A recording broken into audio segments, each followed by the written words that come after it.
The further you continue on with your spiritual growth, also that sense of peace and clarity that you start to have when you remove yourself from toxic environments and you place yourself in a position where you're able to actually thrive. See it in today's culture, they try to tell you the opposite. They try to promote toxicity and tell us that that's what being human is, and that's what we should do. We should strive to be very toxic and also dumb down. That's just another way to dumb down the masses, is by showing a display of stupid behavior and promoting it so that everybody can follow that. Because essentially, this type of society, they can't have a society of free thinkers, deep thinkers, and people that actually really can see through between the lines, which essentially would mean that you would be the type of person that you could see through everything, and that includes reading people. And all it is just pattern recognition, right? Just like it goes back to IQ, right? IQ is that's the measurement of a certain type of intelligence. I mean, there's different types of intelligence, but IQ, it deals more with, I would say, logic and pattern recognition, things like that. Because there is EQ, and that's emotional intelligence, but that's a whole nother thing. But IQ, you might think people with high IQs, all it really is they are able to detect patterns quicker, right? So it's not just being able to see it, but it's how quick can you see it? Can you think fast, right? If you have survived a lot of the traps that were set out for you, right?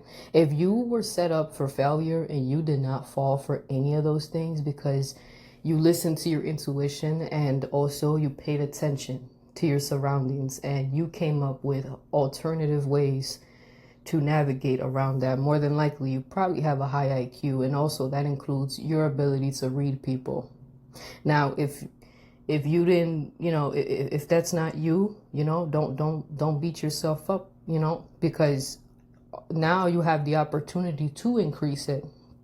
You increase it by recognizing the pattern that you didn't see before, right? So what is it that you missed? What is it that you didn't do? And then just learn from that, right? So when you constantly learn from your mistakes, you're not repeating the same thing over and over. The same stupid mistake isn't being constantly repeated, and you're actually learning from it, and you're changing, you're making the proper changes and stuff. And this could even translate into spiritual growth too, because it really combines it with, so when you actually respect divine order, you're going to see that, you're going to be in proper alignment. And whenever you're in proper alignment, that's when you start to achieve a greater sense of peace and clarity. You can think straight and you become more receptive to wisdom and spiritual knowledge, which can come to you in various forms.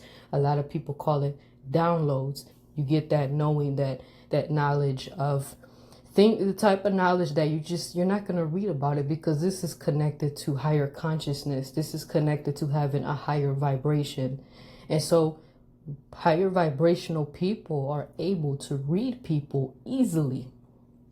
Your brain starts to operate at an optimal level, because it's not just your brain. It's something deep within it that is aligned with what is spiritual, but mainly the light, not the dark, because we have dark and light in the spiritual realm.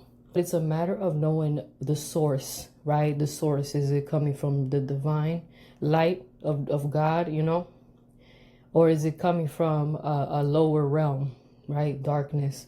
And I think eventually you're gonna know the difference. You really are, right? So, and that comes with being in proper alignment, right? By following the laws of the universe, God's commandments, however you want to call it. Essentially, it is the same thing, because God's commandments, they are the laws of the universe. They're laws that have to be respected. So And the reason why it has to be respected is because, like I said, whatever you do, right? Whatever you do is going to come back to you in one way or another. It may not come back to you tomorrow, may not come back to you next month or next year, but it could eventually not only get you, but it could get your children. So keep that in mind, because some people think they can get away with all this craziness, and you find out that your child is suffering from the same action that you did to someone. And you never thought it would happen to your kid. You know, you didn't think about that because you weren't thinking about nothing when you were doing that. And you thought you could get away with it until it happens to your child. And now all of a sudden you feel terrible, right? But that's just how, you know, that's how the scales balance. And that's how you learn your lessons, so that you realize how much damage you've done to people. And that's just part of life. It's how it teaches us. That's the reason why we have to respect divine order. And if you don't want to do that, trust me, you're going to realize why you should. In the most painful way. If you're hard-headed, it's going to be painful, and you don't want it. Why do you have to wait for it? Why do people have to learn the hard way, right? Well, some people do. Some people are hard-headed, right? But anyway, high vibrational people can read people, and it's going to freak you out, right? But if you're used to it, it's actually kind of fun, right? Because the reason why this is because, you know, it goes back to pattern recognition, but it's almost like you could sense. It's almost like that goes back to the gift of empathy, right? If you have empathy, you feel what other people feel, right? And normally we allow people to weaponize our empathy, you know? We allow them to, we feel bad for them, and then next thing you know, they start using us, right? Because now we feel so bad for them and stuff. They're depressed, we're depressed, and we want to do everything in our power to make sure that we can get rid of all that depression. And then you realize that some people, man, they're not really putting in the effort in themselves as much as you are to them. You know what I mean? Like, you're putting more work for them than they are in themselves. And I'm pretty sure that some of you guys have been in that situation where you believed in that person's potential, right, more than they did for themselves. And that's not a good situation to be in. And I understand that you want to encourage people, you want to motivate them, and that's great. But you have to really, really assess the kind of person that you're really dealing with in whatever dynamic it is, because you're going to find out that there's a lot of people that are users. They just want to use your energy, but they never actually improve themselves in any way. And at this point, you're realizing this person is just sees you as an ATM, a human ATM, except that instead of money, it's energy, right? You're basically lending your energy to people, and you realize that they always, when they come back for more, they're still in the same state they were in since the beginning. Watch out for that, because they're just taking your energy, right? And taking your energy, not in the sense of like, they're not necessarily hurting you per se, but they are draining your energy. And now you can't do what you have to do, and you can't actually help those that actually want to put in the work, so you just can't, like, you can help a lot of people, right? But you have to determine who really is going to make great use of your investment, rather than you just going to give it all away, right? Because that's the thing about a lot of empaths, right? So-called empaths, they want to give to everyone. And you might think that's a noble thing, like, oh, that's so nice of you, but you have to be careful with that, because everyone doesn't have the same intention. That, everybody, that's why a lot of people, right, these opportunists and these narcissists, they always look for empaths, because they understand that the nature of an empath is to always give indiscriminately, and you just can't be like that, man. And you might think I sound like an asshole, but no, seriously, because you have to have a balance. Like, you have to have a balance of discernment. You have to know who you're lending your energy to, right? I've heard people say this. It's like being a battery. That battery is being drained, right? Because all that energy is needed to power whatever equipment you're powering, but for the most part it's going to get drained, and eventually you have to replace that battery. And that's how a lot of empaths get treated. They get treated like they're disposable, even though they're very valuable people, right? But you have to act like you're valuable. And if you give your energy to just any and everyone, you're not going to be treated as valuable, and you're not going to be seen as valuable because you're just giving it to everyone. Stop giving any and everybody your energy, because you're going to get drained. Understand that, okay? Because a lot of people, when they see an empath, they see not only a human ATM, but they also see a battery, like a really, really good battery that can last long. But eventually batteries die, right? Eventually they do. And guess what? They go and get another battery. And that's all. That's the cycle. That's why maybe you find yourself in the same cycle where you feel like people are using you.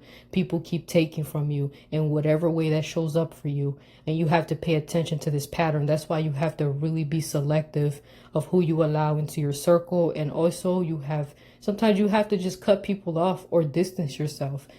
Stop thinking that you're an asshole for doing that.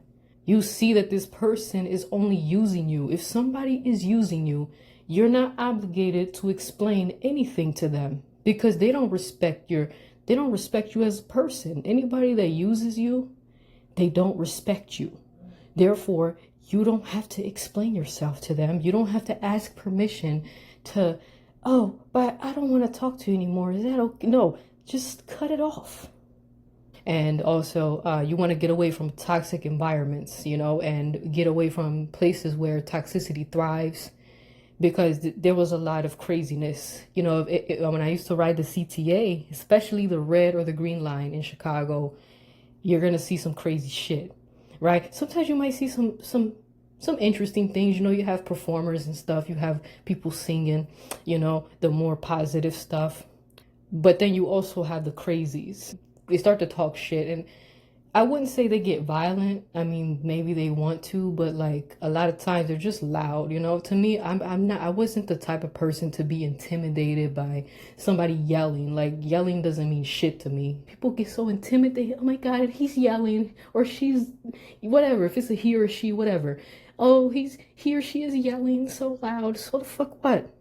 He's out of his fucking mind, man. This person's probably high as hell. Probably having a bad trip, because you're going to see that too. Somebody having a very bad trip and they're freaking out sometimes, or they could just be a complete asshole. And see, here's the thing about toxic people that I learned, because I learned this early on, and is the fact that they always want to act tough, right? So acting tough doesn't mean you're tough at all. Like, if you have to act tough, then that's exactly what it is. It's an act. That means that you're not really a strong person. Strong people don't act like that. Strong people actually have control over their emotions, and people don't realize that. People think that you have to be loud being loud doesn't mean anything. You're going to realize that so-called people that are loud and act tough, they're very weak people. Right? Because a real person that can do damage to you, you would never realize they can do damage to you, And that's what they call the quiet one, right? Or the one that this person seems very, very well composed. And then you just never know, right? If you really piss them off. But that's how I look at it. But anyway, I went on a tangent. When you read people, right? When you're able to read people, you save yourself a lot of stress and energy, right?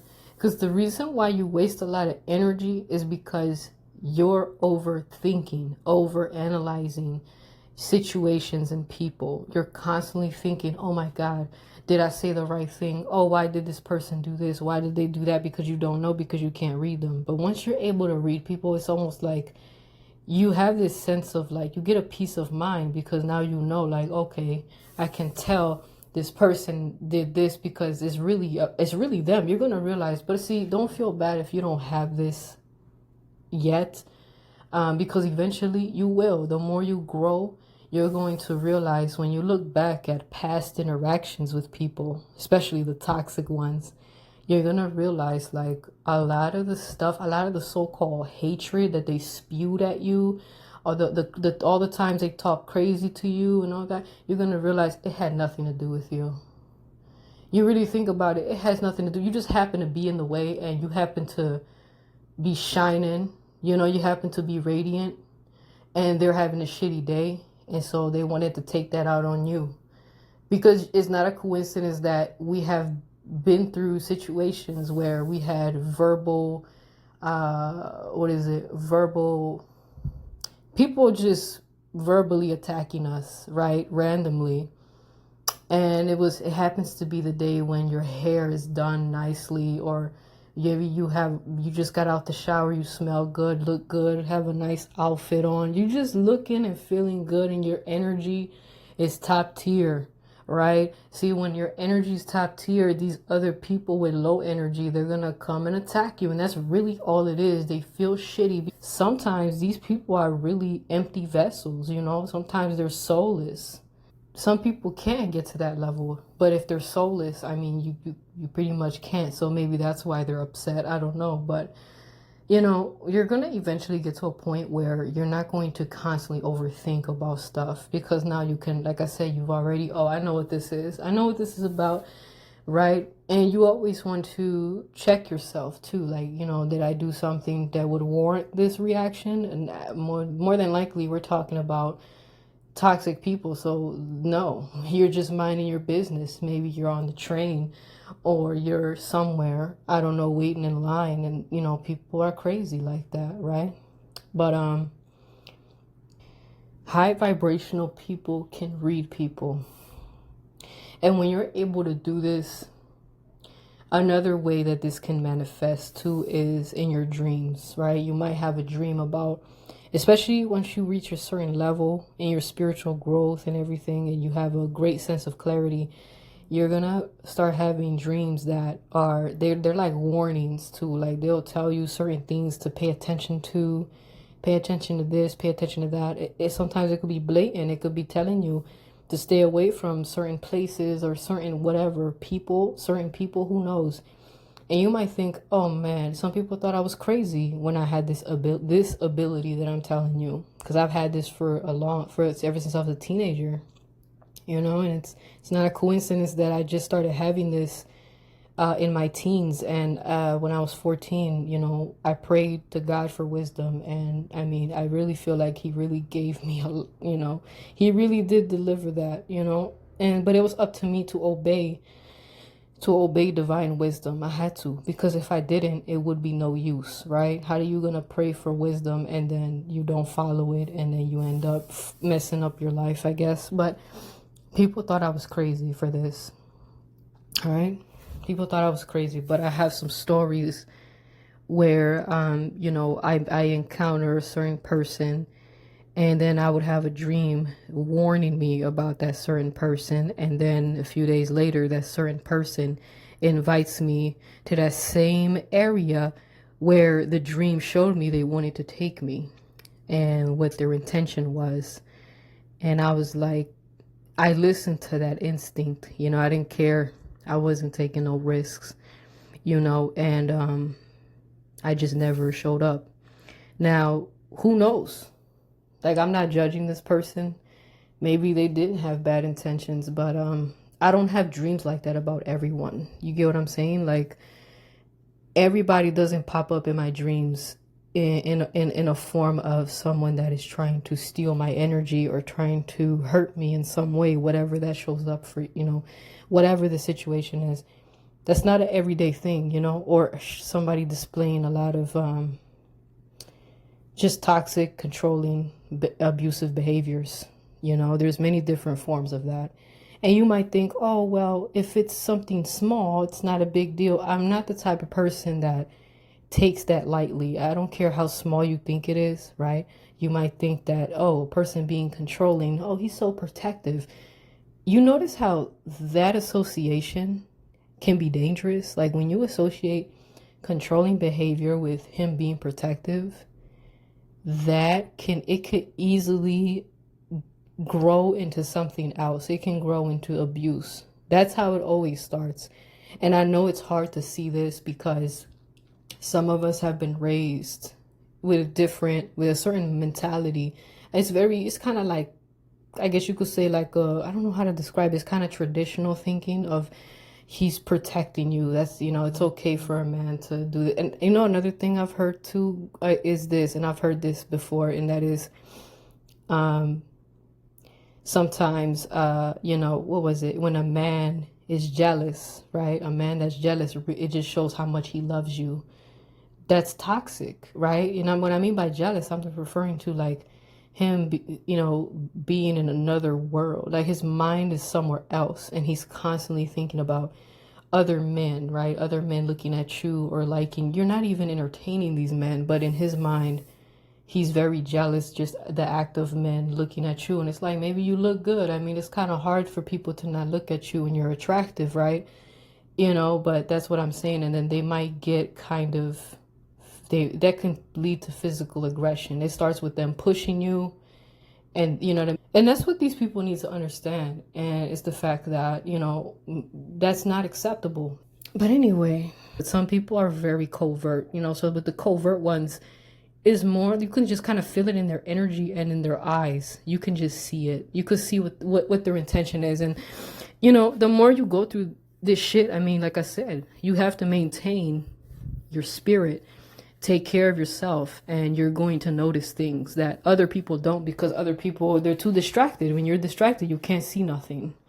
But high vibrational people, they're not distracted at all. They're very focused. And because of that, you're able to see things that other people, it literally flies over their head. So you have to trust in yourself, keep growing, keep learning, and you're going to get to a point where you can see through all of that. And that's how you protect yourself. That's what you need to know. You need to know that so you can protect yourself, because it's a crazy world.